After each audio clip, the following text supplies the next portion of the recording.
Hi guys, welcome to Commerce Point. Again आपके सामने Umar sir आज का वीडियो लेक्चर लेके, जिसमें हम पढ़ने जा रहे हैं यूनिट सेकंड से basic rules of journalising.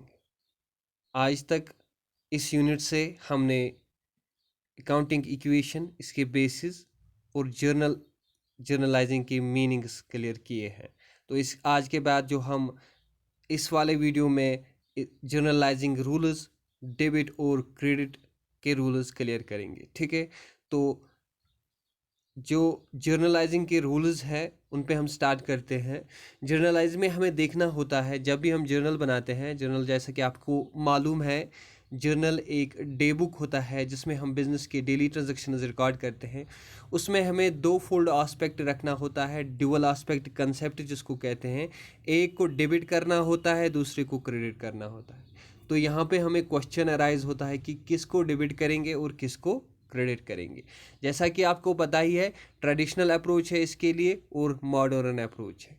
Traditional approach में हमने जो डिस्कस किया है, तो जहाँ जहाँ पे हमने देखा है पर्सनल अकाउंट होता है, इम्पर्सनल अकाउंट होता है। पर्सनल अकाउंट फर्दर डिवाइड है नेचुरल, आर्टिफिशियल और रिप्रेजेंटेटिव में। तो जो कि इम्पर्सनल है वो रियल एंड नॉमिनल में। यहाँ पे जो आज हम देखेंगे मॉडर्न अप्रोच को डिस्कस करेंगे, लेकिन मॉडर्न अप्रोच और पर्सनल अप्रोच पे हम लास्ट में क्वेश्चंस करेंगे या लास्ट में एग्जांपल्स देंगे। फिलहाल हम मॉडर्न अप्रोच की तरफ जाते हैं। मॉडर्न, जैसा कि आपने देखा, ट्रेडिशनल अप्रोच में हमारे पास दो टाइप्स के अकाउंट थे, पर्सनल एंड इम्पर्सनल। यहाँ पे जो मॉडर्न अप्रोच में हमारे पास 5 टाइप्स के अकाउंट्स होंगे: assets, liabilities, capital, expenses, incomes. ज़्यादा यहाँ पे हमें टाइम वेस्ट नहीं करना है, इसको हम लास्ट में आपको बताएंगे कि एसेट्स कहाँ पे डेबिट होते हैं, कहाँ पे क्रेडिट होते हैं। फिलहाल आपको याद रखना है कि मॉडर्न अप्रोच में 5 टाइप्स के अकाउंट्स हैं: एसेट्स, लायबिलिटीज, कैपिटल, एक्सपेंसेस या लॉसेस, रेवेन्यूज या इनकम। ठीक है, तो फिलहाल हम यहाँ पे डेबिट और क्रेडिट के रूल्स जो है ट्रेडिशनल अप्रोच के मुताबिक पढ़ेंगे। Late us start. डेबिट और क्रेडिट ट्रेडिशनल अप्रोच में कैसे करेंगे? आपको पता ही है, वहाँ पे हमारे पास दो अकाउंट्स थे, पर्सनल अकाउंट और इम्पर्सनल अकाउंट। पर्सनल अकाउंट की तरफ चलते हैं। पर्सनल अकाउंट में रूल है कि डेबिट आप उसको करोगे जो रिसीवर होगा। याद रखना होगा, डिबिट द रिसीवर या डिबिट द डेटर। ठीक है, या तो वो रिसीवर होना चाहिए या तो वो डेटर होना चाहिए। जब आपको ट्रांजैक्शन में लगे कि कोई शख्स हमारे लिए डेटर है, कोई शख्स हमारे लिए रिसीवर है, तो उसको डेबिट कीजिए, डिबिट द रिसीवर। रूल आपको याद रखना होगा, जबानी मेमोराइज करना होगा। डिबिट द रिसीवर, मेरे साथ आपको रिपीट करे, मेरे साथ आप रिपीट करें, डिबिट द रिसीवर। खासकर नॉन कॉमर्स स्टूडेंट के लिए डिबिट द रिसीवर और क्रेडिट द गिवर। जो आपको दे रहा है, बिजनेस को कुछ दे रहा है, तो उसको हम गिवर कहते हैं। तो जो क्रेडिट हम करेंगे वो गिवर होना चाहिए या वो क्रेडिटर होना चाहिए। ठीक है, क्रेडिटर और डेटर मैंने आपको पहले जो यूनिट में वहां पे क्लियर करके रखा है। ठीक है, तो यहाँ पे हम एक एग्जांपल से इसको क्लियर करने की कोशिश करेंगे पर्सनल अकाउंट के लिहाज से। Umar received cash from Suhail ₹149। Umar ने कैश रिसीव किया सुहेल से 149 रुपीज़। तो यहाँ पे हमारे पास उमर इन्वॉल्व है और सुहेल इन्वॉल्व है, दोनों पर्सनल अकाउंट है। और इसमें एक और बात है, 149 का कैश भी इन्वॉल्व है, यानी कि उमर ने कैश लिया सुहेल से 149 रुपीज़। यहाँ पे उमर हमारा एक पर्सनल अकाउंट है, सुहेल दूसरा पर्सनल अकाउंट है। उमर जो है रिसीव कर रहा है, सुहेल जो है गिव कर रहा है। ठीक है, तो इस ट्रांजैक्शन को समझने की कोशिश करें।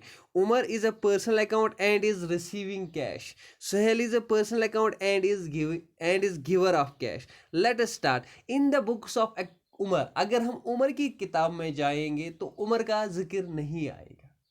अगर हम सुहेल की किताब में सुहेल का रिकॉर्ड रखेंगे तो सुहेल का जिक्र नहीं आएगा। से फॉर एग्जांपल, बिजनेस मेरा है, उमर का है, तो उमर का रिकॉर्ड उसमें नहीं आएगा। सो यहाँ पे क्या है, the Umar account is not opened in place of that we will take cash because what is being transacted is the cash. यहाँ पे दो जो इन्वॉल्व होते थे, उमर और सुहेल। खाली यहाँ पे सुहेल को रिकॉर्ड किया जाएगा क्योंकि उमर के बुक्स में अकाउंट्स है और सुहेल यहाँ पे क्या है, गिवर। और दूसरी बात क्या है, कैश इन्वॉल्व है। तो यहाँ पे हमारे दो ट्रांजैक्शंस है, दो जो एस्पेक्ट है, एक सुहेल है, दूसरा है कैश। तो उमर इग्नोर हो जाएगा। ये आपको याद रखना होगा, जिस बिजनेस के बारे में आप डील करें उस बिजनेस का जिक्र, उस बिजनेस का अकाउंट वहां पे नहीं आएगा। ठीक है, यहाँ पे हम उमर के बिजनेस के साथ डील कर रहे थे, तो यहाँ पे उमर का जिक्र नहीं आएगा, उमर का अकाउंट नहीं आएगा। तो यहाँ पे मैंने क्या किया, सुहेल गिवर है और वो हमारे को कैश दे रहा है, तो यहाँ पे debit the receiver credit the giver, जो गिवर है वो क्रेडिट हो जाएगा। सो हमारे लिए एंट्री बनेगी cash account debit to Suhail's account. Cash account को लीव कीजिए आप, ये रियल अकाउंट है, इस पे आप फोकस मत कीजिए, आप खाली सुहेल अकाउंट पे फोकस कीजिए, because Suhail is the giver, इसको मैंने क्रेडिट किया और क्रेडिट में टू सुहेल अकाउंट लिखा जाता है, वहां पे कहीं भी क्रेडिट नहीं लिखा जाता। खाली जैसा कि आपने देखा कैश अकाउंट डीआर, यहाँ पे डेबिट इसको मैंने लिखा, लेकिन टू सुहेल अकाउंट को हम क्रेडिट नहीं लिखेंगे, खाली टू लिखेंगे, वो क्रेडिट हो जाएगा। तो जो एंट्री बनेगी, सुहेल ने उमर को पैसे दिए, उमर के बुक्स में जो एंट्री होगी, cash account DR to Suhail's account. Hope ये आपको समझ आएगा। नेक्स्ट, पे टू कैसर। अब मैं जो हूं कैसर को पे कर रहा हूं, पैसे दे रहा हूं, तो यहां पे कैसर जो है वो रिसीवर है, अब वो गिवर नहीं है। सुहेल अभी हमारे पास रिसीवर था, गिवर था, लेकिन अब कैसर यहाँ पे रिसीवर है। रिसीवर के लिए एंट्री क्या होगी, डेबिट द रिसीवर। तो यहाँ पे मैंने क्या किया, कैसर अकाउंट डेबिट, जैसा कि पुराने में सुहेल अकाउंट डेबिट था, यहाँ पे मैंने कैसर अकाउंट डेबिट। तो यहाँ पे हमारे लिए ये क्लियर हो गया कि जो कैसर है ये डेबिट इसलिए है, डेबिट द रिसीवर, ये इस वक्त पैसे लेने वाला है, to cash account. Cash account को आप अभी लीव कीजिए, ये हमें रियल अकाउंट में समझ आएगा। It is now clear that for personal account the rule for recording is debit the receiver and credit the giver. तो यहाँ पे हमें पता चला कि जो पर्सनल अकाउंट में हमें है, नेचुरल पर्सनल अकाउंट्स, उनके लिए हमारे पास रूल है debit the receiver credit the giver. जब भी कभी हमें कोई रिसीव कर रहा है उसको हम डेबिट कर रहे हैं, जब भी हमें कोई गिव कर रहा है, गिवर है, तो उसको हम क्रेडिट करेंगे। Let's continue. तो इसके बाद हमारे पास आर्टिफिशियल पर्सनल अकाउंट्स की थोड़ी बात करेंगे यहाँ पे। जैसा कि आपको पता ही है, बैंक, फाइनेंशियल इंस्टीट्यूशंस, गवर्नमेंट जो इदारे होते हैं या अदर कॉरपोरेट बॉडीज़ होती है, उनको हम फाइनेंशियल इंस्टीट्यूशंस जो है उनको हम क्या कहेंगे, उनको हम आर्टिफिशियल पर्सनल अकाउंट्स कहते हैं। तो यहाँ पे जो है आर्टिफिशियल पर्सनल अकाउंट्स में हम एक ट्रांजैक्शन जो है, पेड कैश इनटू बैंक, तो बैंक तो आर्टिफिशियल पर्सन है। अब इसके रिलेटेड हम ट्रांजैक्शन देखते हैं। Here personal account is bank, यहाँ पे हमारा पर्सनल अकाउंट क्या है, बैंक है। So bank is the receiver, this time paid, हम पे कर रहे हैं, किस में जा रहा है, बैंक में, bank is the receiver, bank is receiver. So what is the rule क्या है रिसीवर के लिए, debit the receiver. So entry would B bank account debit. आपको बात समझ आ रही है। फिर क्या हमने उनको दिया, वो कैश है, वो आपको इग्नोर करना है इस टाइम, लेकिन आपको बैंक के लिए समझना है। बैंक यहाँ पे क्या हो गया, डेबिट, क्योंकि ये रिसीवर है। So same is the rule of representative account, वो हम लास्ट में आपको एग्जांपल्स में समझाएंगे। नेक्स्ट, इम्पर्सनल अकाउंट्स का अब अगर हम देखें तो इम्पर्सनल अकाउंट्स में जैसा कि आपने पढ़ा है, दो अकाउंट्स इन्वॉल्व है, एक होता है रियल अकाउंट, दूसरा होता है नॉमिनल अकाउंट। रियल और नॉमिनल अकाउंट, रियल और नॉमिनल अकाउंट के बाद हमारे पास जो पर्सनल अकाउंट था वो हमने क्लियर किया है। अब हमें रियल अकाउंट पे अगर जाएंगे, इम्पर्सनल अकाउंट में जो रियल अकाउंट है वो डील करता है किन के साथ, एसेट्स के साथ।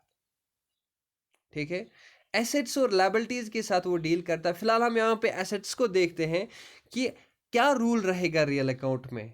अगर हमें कोई ट्रांजैक्शन करनी होगी उसके लिए क्या रूल रहेगा रियल अकाउंट में, मैं आपको यहाँ पे बताऊं। रियल अकाउंट का रूल है debit what comes in, credit what goes out of the business. अगर आपको बिजनेस में कुछ आ रहा है तो उसको डेबिट करें। इसलिए debit what comes in the business. अगर आपके बिजनेस से कुछ जा रहा है तो क्रेडिट व्हाट गोज आउट, उसको आप क्रेडिट करेंगे। ठीक है। सो यहाँ पे मैं आपको एक एग्जांपल से समझाऊंगा।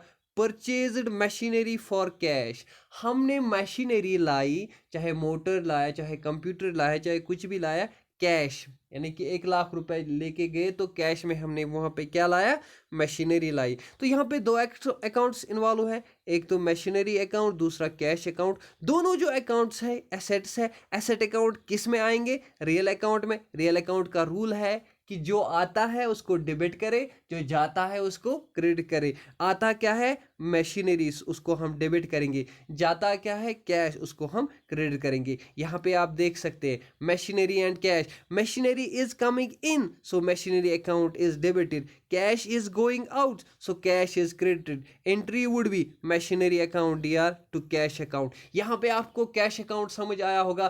कैश अकाउंट तभी क्रेडिट होगा जब वो यहाँ से निकलेगा, बिजनेस से निकलेगा। तो यहाँ पे अगर आप पिछले वाले एग्जाम्पल में जाएंगे, यहाँ पे हमने बैंक में जो पैसे भरे थे उसके लिए भी कैश क्रेडिट हुआ था क्योंकि कैश आउट हो रहा था। तो इसके बाद अगर हम यहाँ पे भी देखें तो कैश आउट हो रहा था, तो यहाँ पे भी देखें कैश डेबिट हो रहा है, लेकिन यहाँ पे हमारा कैश इन आ रहा है क्योंकि सुहेल उमर को कैश पे कर रहा है। ठीक है। तो ये होप आपको कैश का भी थोड़ा समझ आया होगा।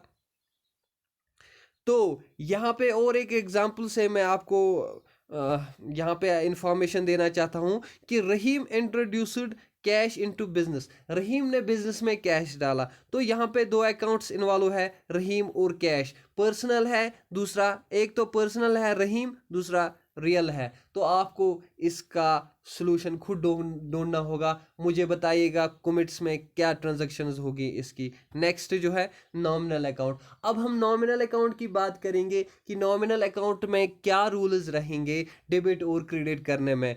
We know that nominal account deals with expenses, losses, incomes and gains. हमें पता है कि nominal account expenses, losses, incomes और gains के साथ डील करता है।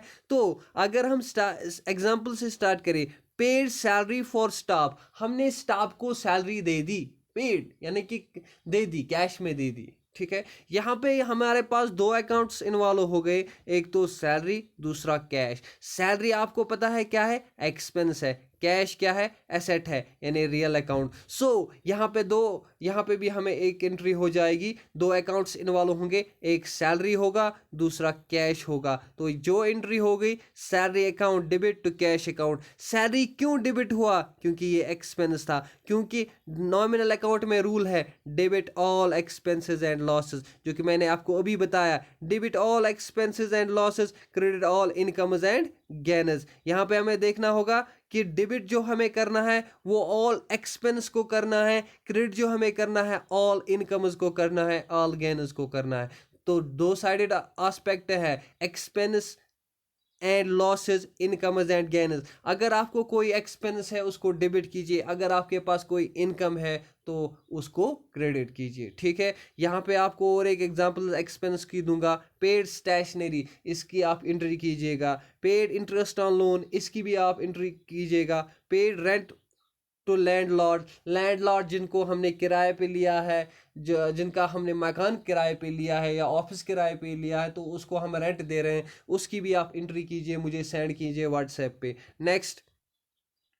नेक्स्ट हम इनकम की बात करेंगे। रिसीव्ड इंटरेस्ट, हमने कहीं पे हमने इन्वेस्टमेंट किया था, उसके लिए हमारे को या इंटरेस्ट आया, तो उस इंटरेस्ट को हम क्या करेंगे। यहाँ पे आपको याद रखना होगा, पहले जब आप इंटरेस्ट रिसीव कर रहे हैं तो एक इनकम है, इनकम जो है वो क्रेडिट होती है। All incomes are credit all incomes and gains. So यहाँ पे आपको याद रखना होगा, कैश अकाउंट डेबिट आएगा to interest account. Cash account debit क्यों आया, क्योंकि कैश इज कमिंग इन, ये रियल अकाउंट है। तो इंटरेस्ट अकाउंट क्रेडिट क्यों हो गया, because credit all incomes and gains. There are lots of examples, बहुत सारे एग्जांपल्स है जो आपको देखने हैं। मैं कमेंट सेक्शन में आपको एग्जांपल्स देने की कोशिश करूंगा फेसबुक पे। तो इसके बाद जो है, जो हमारा नेक्स्ट रहता है मॉडर्न अप्रोच। मॉडर्न अप्रोच में हमें जो है, अभी जो हमने बताया आपको, एसेट्स, लायबिलिटीज, एक्सपेंसेस, इनकम्स, उन इनके जो अकाउंट्स है वहाँ पे देखने को 5 अकाउंट्स देखने को मिलेंगे। आप डेबिट और क्रेडिट किसको करेंगे? अगर आपको एक्सपेंस या लॉस या एसेट इंक्रीज हो रहा है उसको डेबिट कीजिए। ठीक है, ये थोड़ा बहुत टिपिकल है आपको समझने के लिए, लेकिन आप अगर ट्रेडिशनल अप्रोच को फॉलो करते हैं फिर मॉडर्न अप्रोच को फॉलो करने की ज़रूरत नहीं है, लेकिन थोड़ा बहुत फिर भी आपको याद रखना होगा। अगर आपको इंक्रीज हो रहा है एक्सपेंस में, देखिए अगर आपकी एक्सपेंस बढ़ रही है या लॉस आपका बढ़ रहा है या आपका कोई एसेट बढ़ रहा है, तो वहाँ पे आप क्या कीजिएगा, आप उस ट्रांजैक्शन के वक्त उसको डेबिट कीजिएगा। ठीक है, इसी के साथ डिक्रीज इन एक्सपेंस लॉस या एसेट, जब आपका एक्सपेंस डिक्रीज हो रहा हो, लॉस डिक्रीज हो रहा हो, एसेट डिक्रीज हो रहा हो, उस वक्त क्रेडिट कीजिएगा। इसी तरह इनकम गेन या लायबिलिटी या कैपिटल जब आपको डिक्रीज हो जाए वहाँ पे डेबिट कीजिएगा। ये आप याद रखिए, कोडिफिकेशन ही, लेकिन इस पे आपको एक लास्ट में आपको एक क्वेश्चन कराऊंगा जहाँ पे आपको पूरी तरह से समझ आएगा। तो इसके बाद जो increase in income gain liability होगा तो उसको आप क्रेडिट कीजिएगा। तो ये पॉइंट्स आप रिमेंबर करके रखिए, इस पे कोई ऑब्जेक्टिव आ सकता है इसलिए मैंने यहाँ पे रखा। मॉडर्न अप्रोच का जो रूल है लेकिन हमारे पास जो इजी रहता है वो ट्रेडिशनल अप्रोच रहता है। ट्रेडिशनल अप्रोच में हमारे पास जो हमने कहा दो तरह के अकाउंट्स होते हैं, पर्सनल और इम्पर्सनल।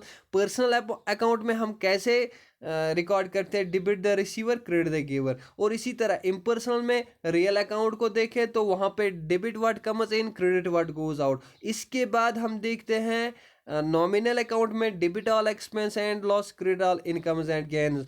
तो इस तरह से हमारा आज का वीडियो कंप्लीट होता है। हम आपको प्रैक्टिकल क्वेश्चंस पे भी इन जो है यहाँ पे कराएंगे, तो उस प्रैक्टिकल क्वेश्चंस को समझने के बाद आपको ये सब क्लियर हो जाएगा। तब तक आप हमारे कॉमर्स पॉइंट को फॉलो कीजिए। हमारा व्हाट्सएप ग्रुप है, आप इस नंबर पे मैसेज कर सकते हैं। हमारा फेसबुक पेज है, इसको लाइक कीजिए, और हमारी यूट्यूब चैनल है वहाँ पे भी आप सब्सक्राइब कीजिए।